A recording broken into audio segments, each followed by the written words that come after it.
Salut les péripotes. Aïe mon micro.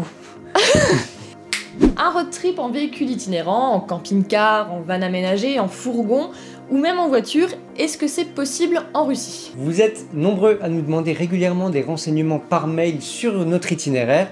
C'est pour ça qu'on fait cette vidéo. Vous vouliez savoir comment obtenir les visas, à quel prix, comment obtenir une lettre d'invitation qu'on appelle aussi voucher. Parfois... Voucher, non? Voucher. Parfois, certains s'interrogent aussi sur la sécurité et la dangerosité d'un tel voyage. C'est vrai que pour se rendre en Russie, en camping-car, il faut être motivé, mais c'est possible. Alors on partage avec vous notre expérience de Moscou à Saint-Pétersbourg en vous donnant nos coups de cœur, nos bons plans et nos conseils.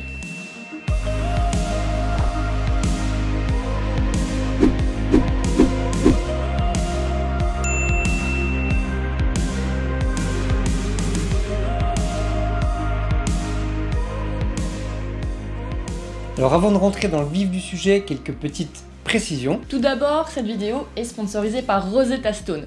On vous en reparle dans quelques minutes.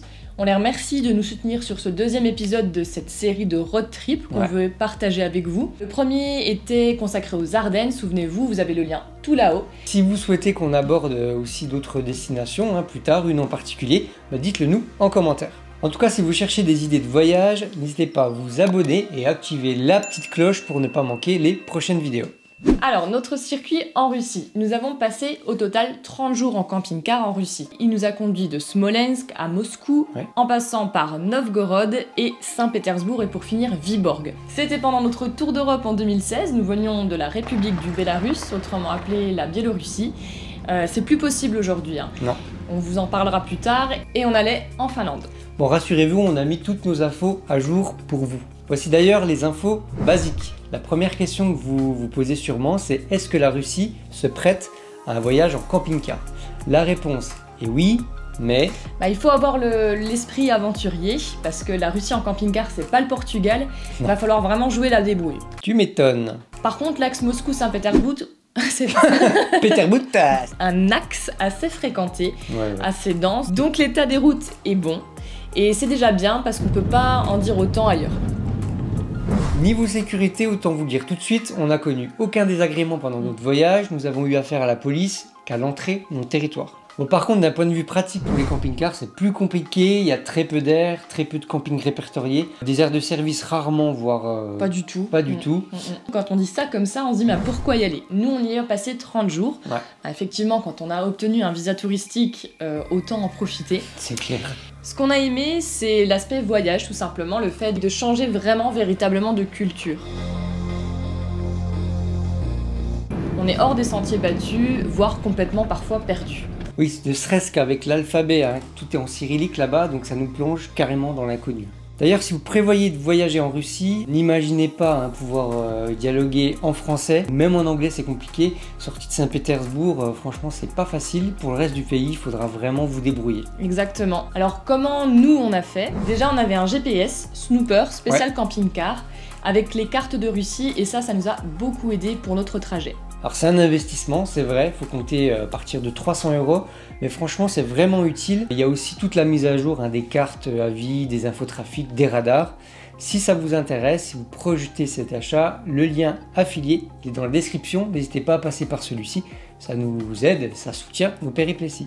Exactement. On avait aussi des guides papier, plus classiques, un guide de voyage, un guide des bases de russe aussi, et on a pu compter aussi sur Google Traduction, qui nous a bien aidé parce que quand on est perdu, c'est quand même assez sympa. Honnêtement, avec le recul, si on avait eu connaissance de cette application, Rosetta Stone, ça aurait été pas mal du tout pour apprendre en fait avant et pendant les bases de russe, et pour comprendre un peu mieux nos interlocuteurs, parce que franchement nous on a eu un peu de mal à se familiariser avec la langue et à l'alphabet cyrillique aussi Clairement, parce qu'il faut bien se rendre compte que vous êtes plongé dans un autre univers, on le disait tout à l'heure, les indications sur la route, les menus dans les restaurants, enfin tout, et sans avoir les bases, c'est quasiment mission impossible de comprendre, se faire comprendre. D'ailleurs, on a une anecdote à ce propos en Biélorussie, il faudra qu'on vous raconte.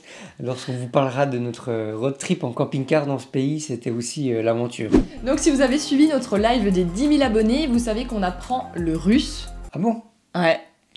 avec Rosetta Stone justement en vue d'un périple en Géorgie. Bon, malheureusement ça c'est moins drôle vu le contexte sanitaire, on reste vraiment dans la certitude. On ne sait pas encore malheureusement si ce voyage pourra avoir lieu, on vous tiendra au courant bien sûr. C'est fortement compromis. Mais on va être positif et se dire que ça nous laisse encore un petit peu de temps pour continuer à apprendre la langue. Da da da da. Da da da. D'ailleurs, Czego wolisz poluszki, Paulina? Niet. Ja uczu ruszki. Dada. Dada. Ja uszkuruszki. Sayoski. Bref, si vous êtes intéressé pour apprendre le russe ou toute autre langue d'ailleurs, parce que c'est possible, on vous conseille cette application parce que c'est à la fois ludique, c'est progressif et c'est centré sur des images, du texte, des exercices de prononciation et de compréhension orale. Ouais. En gros, vous êtes en immersion, vous êtes vraiment acteur de votre apprentissage et vous retenez facilement. Preuve que ça marche, il y a une période où j'ai pas pu utiliser moi l'application pendant un certain temps. Quand je l'ai reprise, je me suis dit oh là là, ça va être la misère, j'ai tout oublié. Et en fait, j'ai activé le mode révision et tout était là, bien dans ma tête, donc ça a marché. Donc ça permet d'apprendre vraiment sans pression. Je suis honnête, je suis un petit peu à la bourre aussi, donc il faut que j'accélère. On vous a épinglé le lien tout en dessous de la vidéo, là, si ça vous intéresse. Il y a une offre, cette fois, réservée pour nos abonnés. C'est 149 € pour un abonnement à vie. C'est réservé aux 149 premiers inscrits. Les étapes clés du circuit, ça va être simple. On est arrivé par Smolensk, donc au sortir de la Biélorussie, et on a pris la direction de Moscou. Oui. Puis de Moscou, on est allé à Saint-Pétersbourg en passant par Veliki Novgorod. Alors nous, ce qui nous a marqué surtout, c'est les forts contrastes dans le pays entre la richesse au sens propre et au sens architectural.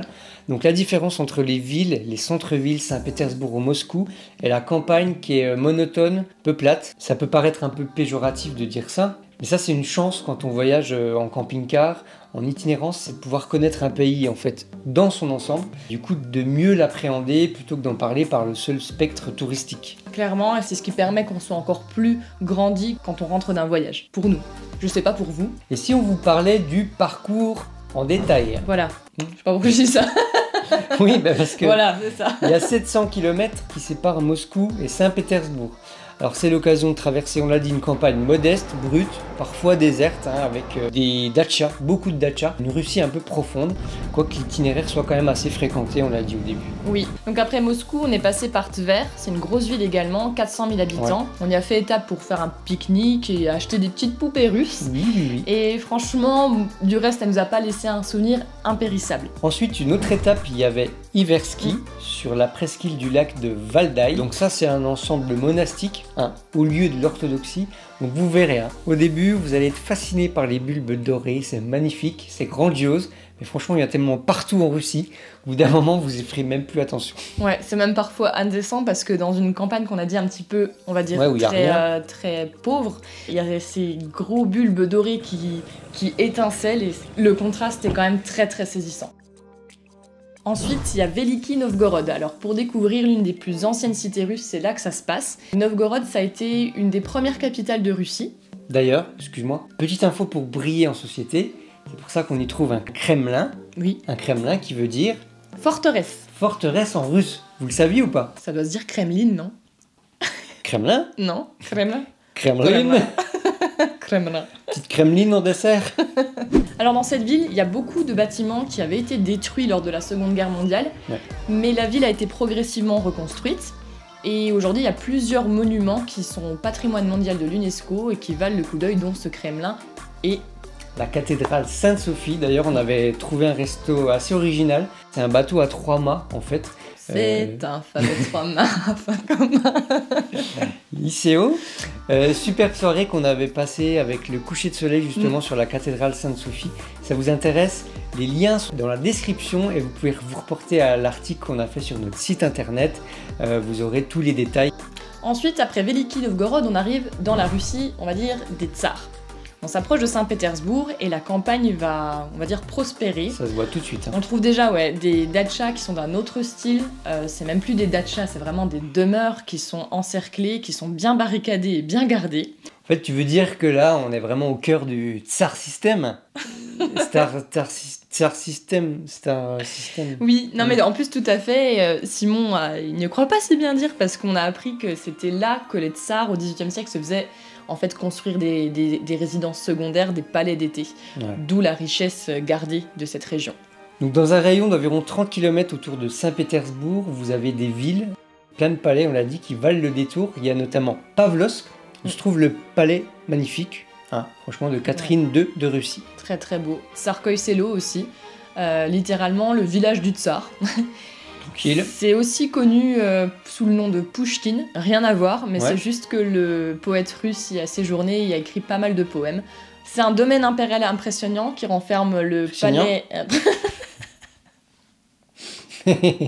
Impressionnant, hein. C'est un domaine impérial impressionnant qui renferme notamment le palais Catherine I, si je me rappelle. Encore une Catherine. Ouais, la seconde épouse de Pierre le Grand. Et puis, il y a Peterhof, la résidence du plus grand tsar de Russie, Pierre le Grand.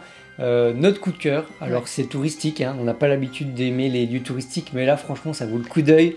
Avec les dorures, les fontaines, c'est... Ouais, c'est un peu le Versailles russe en fait, donc c'est très beau. D'ailleurs, Pierre le Grand avait carrément bien copié sur Versailles.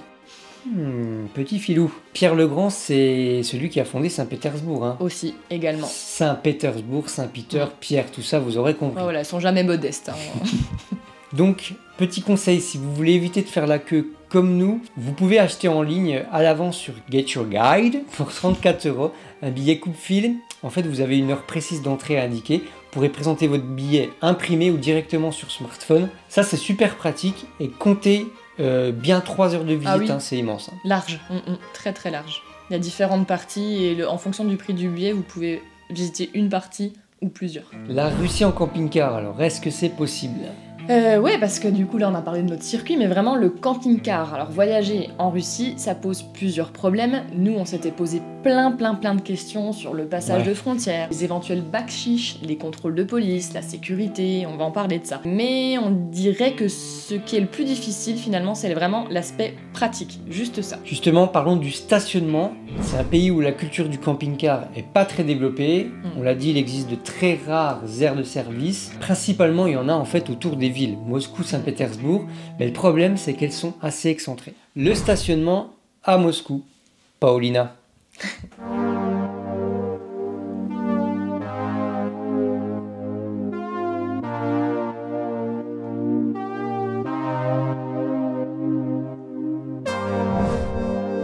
On y est resté une semaine à Moscou et là encore, une très bonne semaine. Ouais.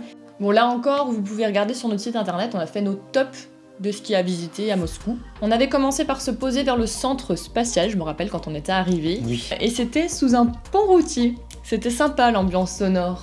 Écoutez le son qu'on avait depuis notre lit Capucine.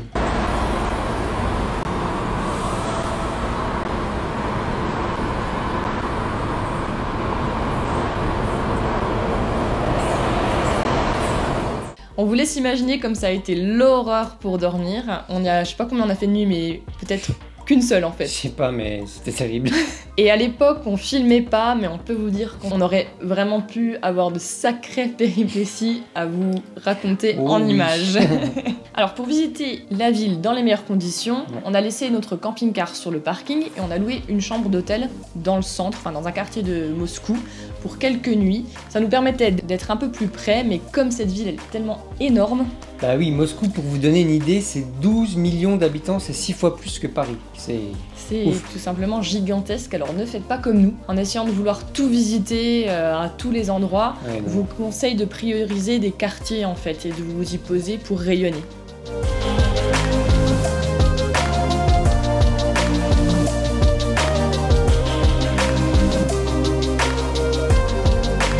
D'ailleurs, si vous souhaitez réserver vous aussi Airbnb par exemple pour quelques nuits, on a un code de réduction avec notre lien de parrainage, ça vous permettra de gagner 34 € sur vos prochaines réservations. C'est toujours ça de prix comme on dit. Exactement. Une fois qu'on avait fini de visiter la ville, on s'est posé dans un camping qu'on avait trouvé autour de Moscou, qui est vraiment pas mal du tout. C'est le camping de Sokolny. On y a passé quelques jours pour faire nos services, enfin, et puis laver notre linge, l'éternel embarras. Bon, il est assez excentré, hein, donc c'est assez compliqué de rejoindre le centre. Il faut prendre un train et puis un métro, je crois. Mais c'est parfait pour se mettre un peu au vert parce que c'est tout près d'une forêt, donc pour faire son petit footing. D'ailleurs, nous, on a même croisé un élan. Ouais, voilà, c'est en plein parc. C'est vrai, hein. Ouais. C'est sauvage, mais en même temps, il y a aussi des cinémas. C'est un peu un complexe touristique, mais qui reste sauvage. Donc vraiment sympathique. Pour le prix, il faut compter une vingtaine d'euros, donc ça va. Pour 2 adultes avec électricité, le Wi-Fi, la machine à laver et le sèche-linge sont eux en supplément. Mais droit, je suis en train de... Oh, fessé. Le stationnement à Saint-Pétersbourg maintenant, Paulina. Encore plus difficile, si vous cherchez sur internet, il y a des aires de camping-car privées à Saint-Pétersbourg. Ça en a que le nom parce que finalement c'est des parkings gardés où on vous demande 30 € pour stationner mais il n'y a aucun service, rien pour remplir, à la limite peut-être l'eau mais rien pour vider la cassette ou faire les toilettes. Donc ouais, c'est pas l'idéal. Ouais, et puis les commentaires sont jamais géniaux. Hein. Bon, ça a peut-être évolué depuis, regardez aussi de votre côté. Alors nous, on avait trouvé une solution super débrouille, un parking vers une station de métro, la station de métro Pouchkine. Et pour nous, c'était parfait, pas cher, 5 € par jour, facile pour visiter la ville. On avait même dormi quelques nuits dans le camping-car. On avait négocié avec le gardien Anatoly, là. C'était super sympa.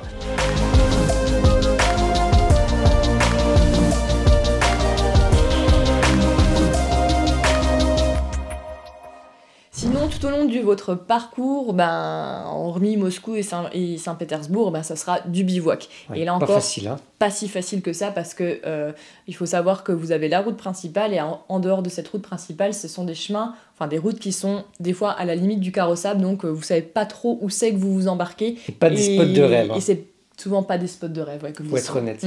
Alors là, la sécurité. Ça, c'est une question qu'on nous a posée souvent. Bien sûr, laissez pas votre véhicule dans un parking en périphérie des grandes villes. Hein. Et pour le reste, il n'y a pas de souci. Enfin, en tout cas, nous, on n'en a pas eu pendant notre voyage. On nous a posé aussi une question super pertinente. C'est l'accès à l'information et Internet notamment. Ouais. Alors, sans vouloir aller sur le terrain trop politique, il échappera à personne que la Russie et la liberté d'information, d'expression, c'est pas au top du top.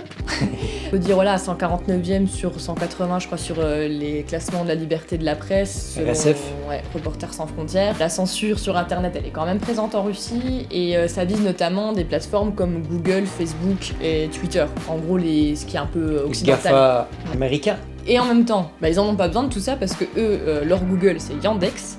Yandex. Ouais. Et c'est tout en cyrillique. Donc nous, par exemple, on va avoir eu des problèmes de connexion quand on est rentré vers Smolensk, qu'on n'arrivait pas à brancher sur Gmail ni sur Facebook. Voilà. Mais après, je crois que c'était bon. Oui, à partir de Moscou, on n'a pas eu de soucis, hein, franchement, donc pas trop d'inquiétude. D'ailleurs, si vous vous inquiétez, c'est ce qu'on aurait dû faire avant le voyage, avant le tour d'Europe. La seule chose qui peut sécuriser véritablement une connexion, qui va masquer votre adresse IP, qui va chiffrer vos données, c'est l'utilisation d'un VPN. Nous, aujourd'hui, on a un abonnement à NordVPN, c'est environ 3 € par mois pour 3 ans. Donc ça nous sert vraiment pour nos voyages, pour tous nos appareils, pour les Wi-Fi publics et même en France pour masquer notre adresse IP quand on veut réserver des billets de train ou des autres choses comme ça. Oui, voilà, ça permet de sécuriser ces données et puis de ne pas se faire avoir pour payer plus cher que le prix parce que vous avez été épinglé par un cookie. Ça, c'est pas un petit gâteau, mais c'est... Notamment une compagnie de train française qu'on ne citera pas. Donc si ça vous intéresse, le lien affilié, il est encore une fois dans la description. Alors en tout cas en Russie, pour la suite, on n'avait pas eu vraiment de problème, comme tu l'as dit Simon, avec Internet. Comme par exemple, on peut vraiment le rencontrer quand on est en Chine, par exemple. Là, on a vraiment vu ce que c'était, une ceinture numérique, une censure d'Internet. Si vous voulez voir, c'est là-haut. Les vlogs, tout là-haut. Je touche dans mon coude, Covid-19. Corona. Les frontières maintenant. On avait lu aussi avant le voyage que la police était présente partout sur les routes, qu'on pouvait se faire contrôler régulièrement. Là encore une fois... Non, rien à déclarer. Rien à déclarer. RAS, on a eu les contrôles basiques à l'entrée et la sortie du territoire, mais simple formalité comparée par exemple à l'Ukraine où on était resté au moins des heures et des heures à la frontière. Bon, faut dire qu'en 2016 c'était un peu tendu la situation, ça l'est un peu toujours d'ailleurs, et c'est pour ça notamment Simon qu'on était passé par la Biélorussie, à l'époque la République du Bélarus, pardon, mais aujourd'hui ce n'est plus possible. Mais à l'époque, quand on était entré en Russie, le camping-car n'a pas été fouillé. Le contrôle des passeports et des visas, ça a dû prendre 5 minutes maximum, quoi. Voilà. Ouais, là, on parle évidemment de notre propre expérience. Après, en fonction du contexte, de la frontière choisie, plus ou moins fréquentée, ou de votre mauvaise chance, il peut y avoir des mauvaises expériences. Peut-être que vous y avez passé du temps, vous, à la frontière. Si vous avez d'autres expériences, vous pouvez les livrer en commentaire. Ça peut être utile à d'autres. De notre point de vue, en tout cas, on dirait que quand tout est en règle, il n'y a pas vraiment de soucis, quoi. En général, voilà. Après, on vous fout la paix en Russie, du moment que c'est bon. Donc aujourd'hui, où rentrer en Russie ?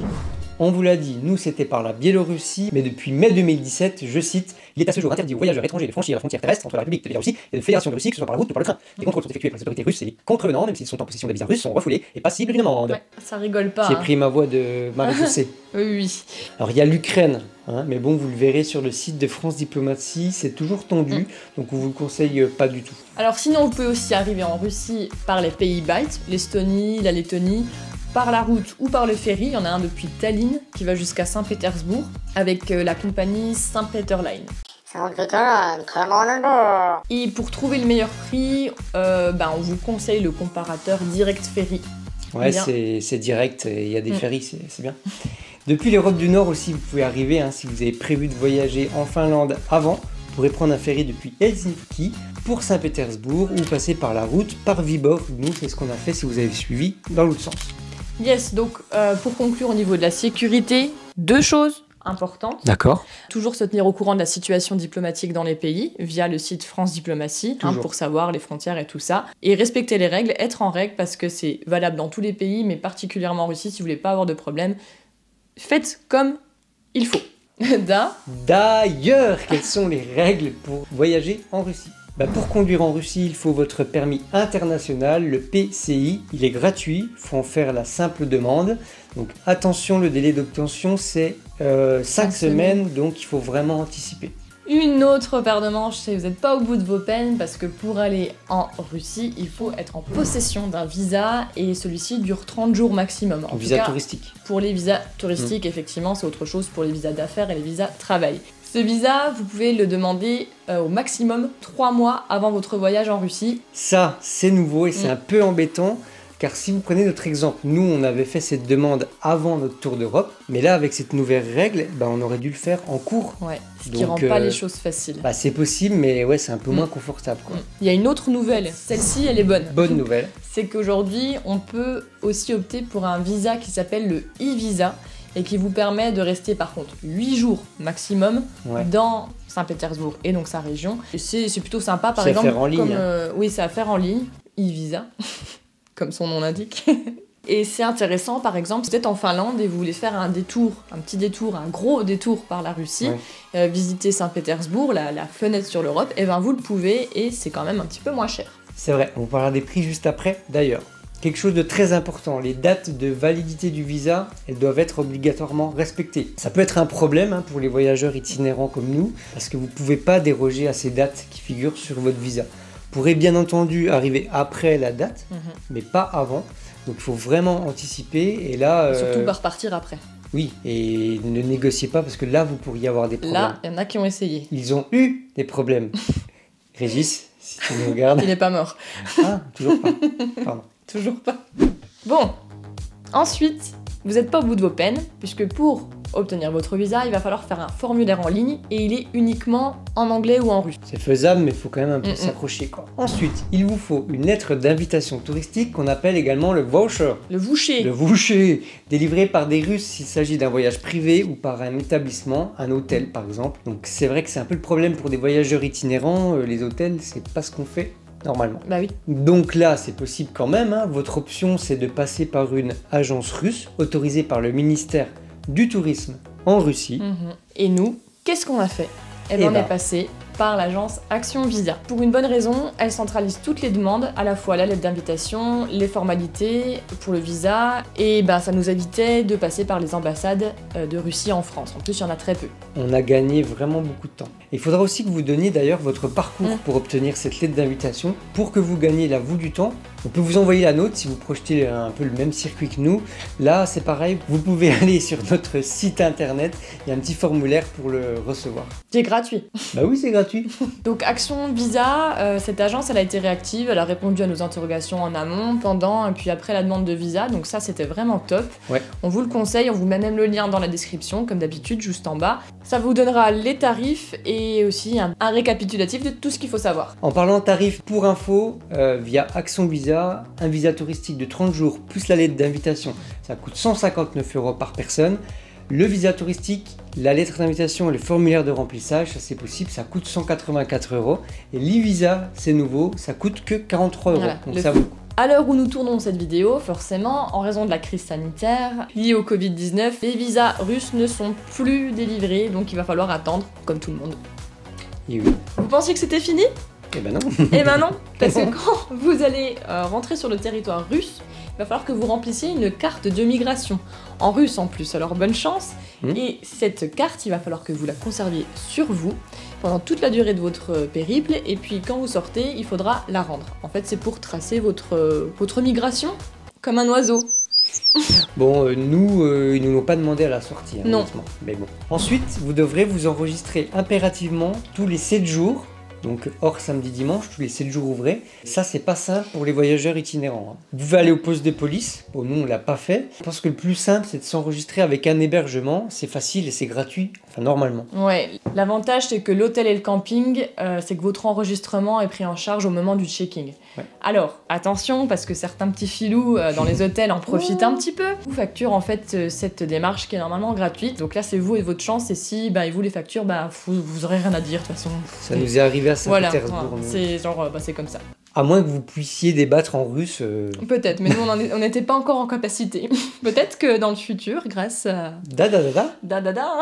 Donc vous l'aurez compris, si vous restez de nouveau plus de 7 jours dans une autre ville, il faudra de nouveau réitérer la procédure d'enregistrement. Nous, c'est ce qu'on a fait donc à Moscou dans un hôtel et puis dans le camping. Conclusion! Voilà, vous êtes au bout. Donc on vous l'a dit, la Russie en camping-car, c'est possible.